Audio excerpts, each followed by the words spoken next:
Lovie Smith with the greatest win in Chicago Bears history. Let's do this thing. You got a team, here's a word to the wise. You want to dominate your league? Go to Footballguys. Football, I'm living in a fantasy. Football, got everybody mad at me. Football, cause every game I had to win.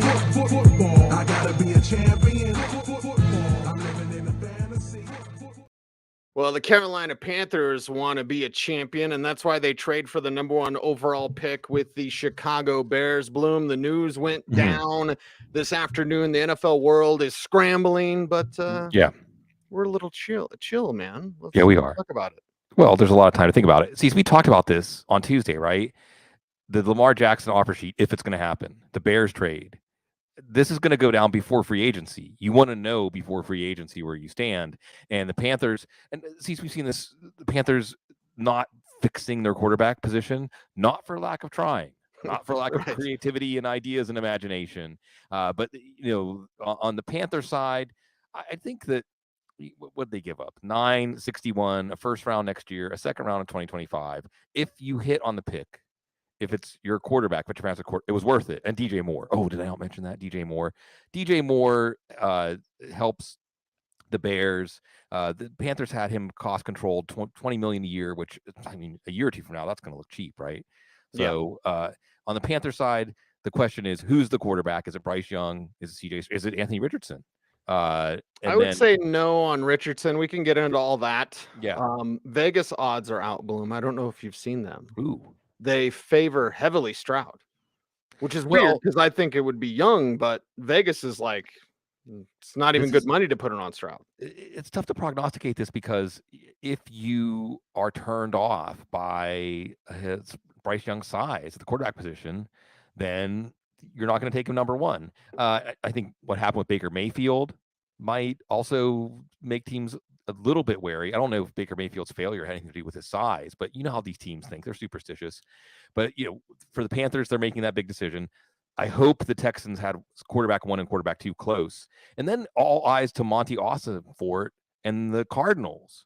Because now if you're the Colts, if you're the Seahawks, if you're the Falcons, if you're the Raiders, et cetera, and you want quarterback 3, Anthony Richardson, maybe it'll be Bryce Young. Maybe you have Will Levis higher.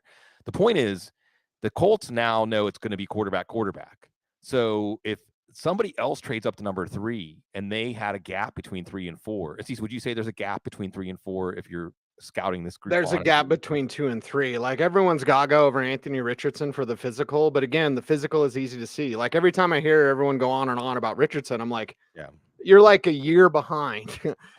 Oh my God, it's a rocket arm. Like, yes. Oh my God, explosive. Yes. Why is this film so God blessed inconsistent? Like, there's 1 and 2, and then there's a gap, and then there's 3, and then I don't think Will Levis is even a first-round quarterback, but he might get taken in the top 10.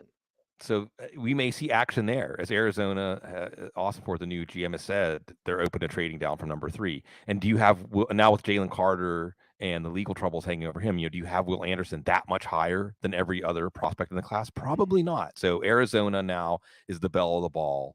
And then we have to look at the Bears. And I would say this: no excuses for Justin Fields now, right? You got Mooney, Moore, and Claypool. No excuses. And the Steelers got number 32. That's pretty good, right? For just Chase Claypool, for 2 years of Chase Claypool, or 1 year of Chase Claypool, a year and a half. That's pretty good for the Steelers. Getting number 61 this year helps the Bears. The Bears will still get a really good prospect at number 9. Again, that first round pick, that second round pick, and DJ Moore. So we went from this time last year, Cease, or even at the beginning of the year last year. Why aren't the Bears getting anything for Justin Fields? Why aren't they setting Justin Fields up for success like the Jets have for Zach Wilson, for instance? Well, he's set up for success now.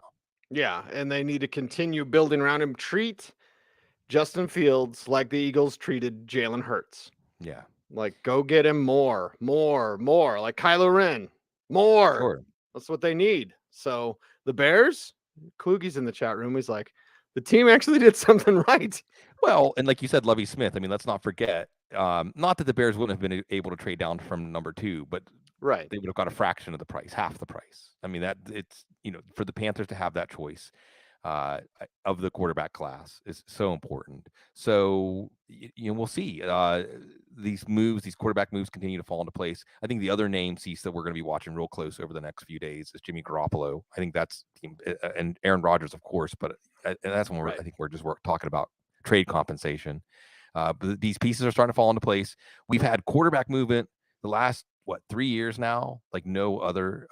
It used to be much less frequent that this many names would change hands.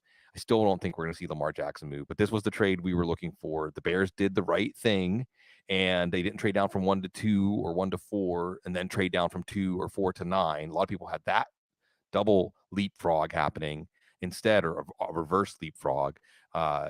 Instead, they trade all the way down to 9, but they get DJ Moore, who again is already cost controlled.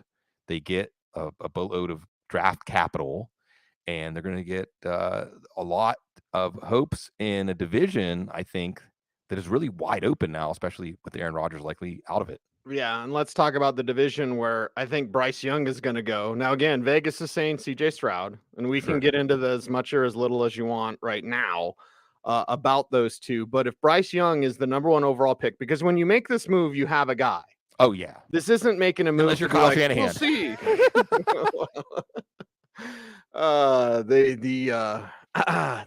Poor Kyle, man. Yeah. Maybe he can lure Brady out of retirement. But anyway, you make this move because you have a guy. If Bryce Young is the quarterback, he's the best quarterback in the division. Like, look at the first time since 1973, right? Everyone will have a new quarterback. Yeah. And now Carolina, if they do get Bryce Young, and I tremendously believe in Bryce Young as a passer who also can threaten you as a run. My only concern with Stroud is he throws a lot of wide open guys. So, how does he manipulate coverages with his eyes? We don't necessarily see that as much. Obviously, he's very talented as a passer as well. Again, I don't think Levis is a first-round quarterback, and Anthony Richardson is the toolsy guy. Right. But we've seen plenty of toolsy guys never do anything. So, yes, everyone should be high on Anthony Richardson, but don't get too high on your own supply. No, and I see another layer we can put in here is which quarterback would fit well with Frank Reich. Right. You might look at what Reich did with Carson Wentz, a toolsy quarterback, right, and say, well, maybe that would put Anthony Richardson on the table. But how things went the second time around with Carson Wentz might want him looking more for that quarterback with the processor. That's Bryce Young. So yeah, it's just going to be more and more intrigue as we get closer to free agency, as we get closer to the draft.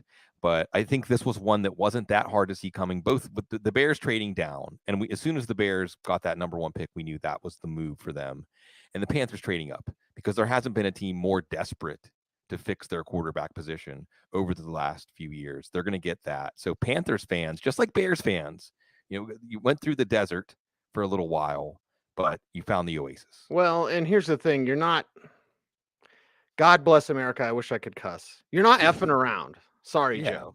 Right? If you're, how many teams are like, we're okay. And like this, here comes my Desmond Ridder rant. Mm-hmm. I'm not quite going to go Matt on Daniel Jones, but like, you're Atlanta. What are you doing? What are you doing, Atlanta? We got Desmond Ridder. It'd be just like if Carolina was like, we got Matt Corral. Yeah. And I Corral rated higher than Desmond Ridder. And again, Desmond Ridder is the toolsy guy. Desmond Ridder has everything you need to succeed in the pros. But what about his processor? Anytime under pressure, he looks like dog crap. Yeah. Okay. So it's like now, if you're Carolina, and if it is Stroud, and everyone's saying it's Stroud, and Vegas thinks it's Stroud. So let's just say it's Stroud, who's, again, very capable as a passer. Now, not only do you have the best quarterback in the division, you have a chance to go to the playoffs. Right, this year. With the first-year coach, with a coach that's going to whisper to your quarterback, develop him, and they're going to run the heck out of the ball. They're going to Frank Reich it up, man. So if you're Carolina, we're talking about the Bears. Hey, Bears fans feel good. I think our chat room is full of Bears fans. They're over the moon. If you're a Panthers fan, you might be playoff bound this year. Yeah, and that division is wide open.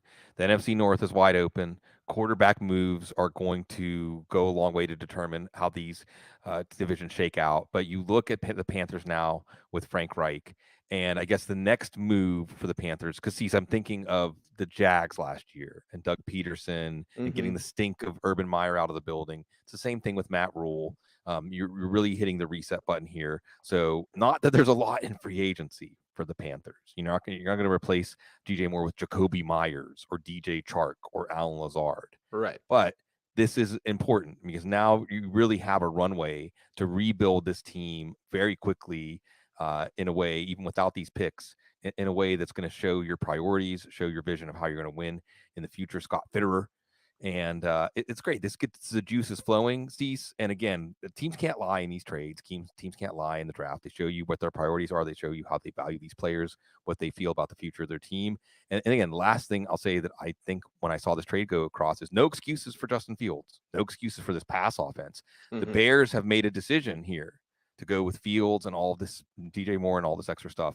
But if Justin Fields doesn't improve as a passer, then it may look like they made the wrong. Well, this is one of those intersectional moments, Bloom. You've talked about this before for years on this show. Like, we're going to look back at this point in time and be like, did the Bears make the right move, or did Carolina with CJ Stroud win 3 Super Bowls? Right. Or Bryce Young. Right. Yeah. And then the Texans no longer control their destiny because of Lovie Smith, which is delicious. It's delicious.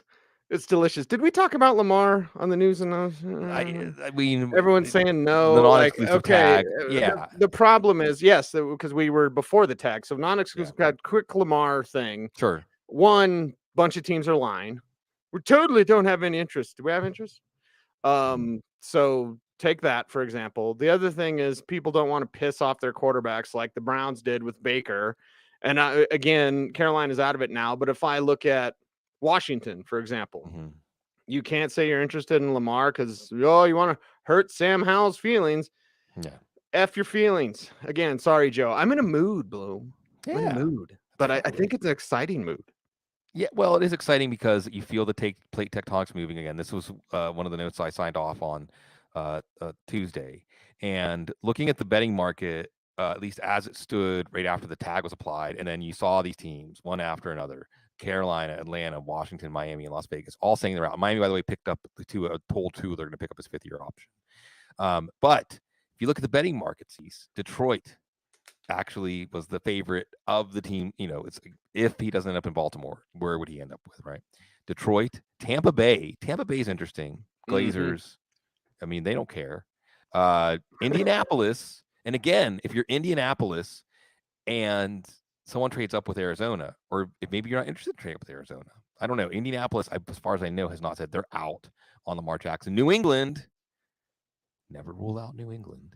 It's smart, right? Didn't we think that Belichick was going to end up with Lamar Jackson as he was falling down the board that year? Like, they're just setting it up for Belichick to get Lamar Jackson. Here we go again. Why?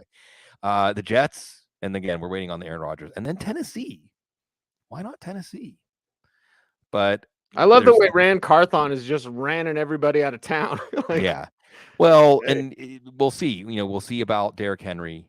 There's conflicting reports there on whether he's acting. Mike Silver says his sources are general managers, and they said he was shocked.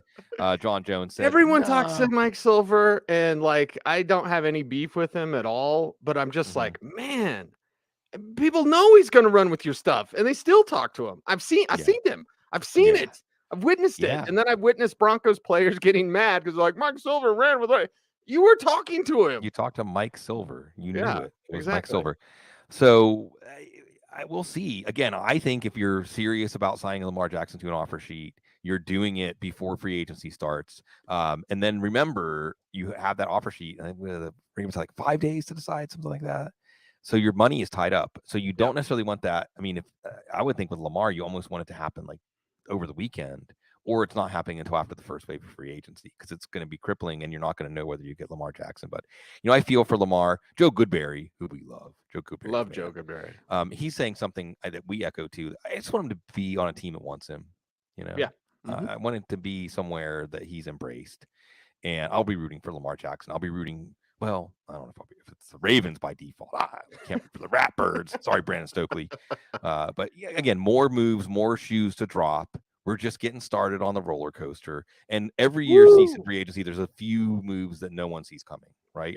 Yep. Not even Adam Schefter. So Ooh. sit back, relax.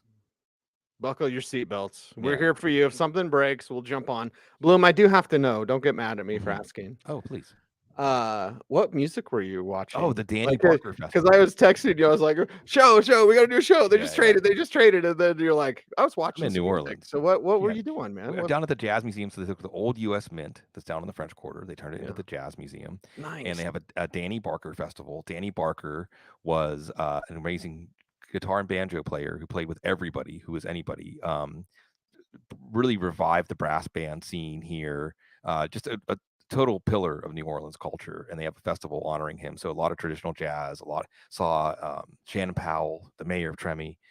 Saw Gerald French and his band, and it's beautiful. I mean, in New Orleans, you can go. Ordinary music in New Orleans is some of the greatest music played by some of the greatest people, and it's happening all the time. So if you ever come down, hit me up, and I'll let you know where to go and who to see. Tour guide. You're like, oh yeah, David Lee Roth. what is that? Just a gigolo? California girls? California girls, I think. Yeah. Something. We're old. Anyway. Bloom, appreciate you. Appreciate our audience. Thanks for jumping on board, everybody. We'll be back Tuesday morning with a news and notes show. If anything breaks like this, we'll be back with that. If anything, do all those YouTube things, like, comment, share, subscribe, hit the notification bell so that you never miss a vid. He's Sigmund Bloom. Follow him on Twitter at Sigmund Bloom. I'm at Cecil Lammey. Be safe, be kind. Know that you are appreciated. Stay tuned. And as always, please, I ask that you stay frosty.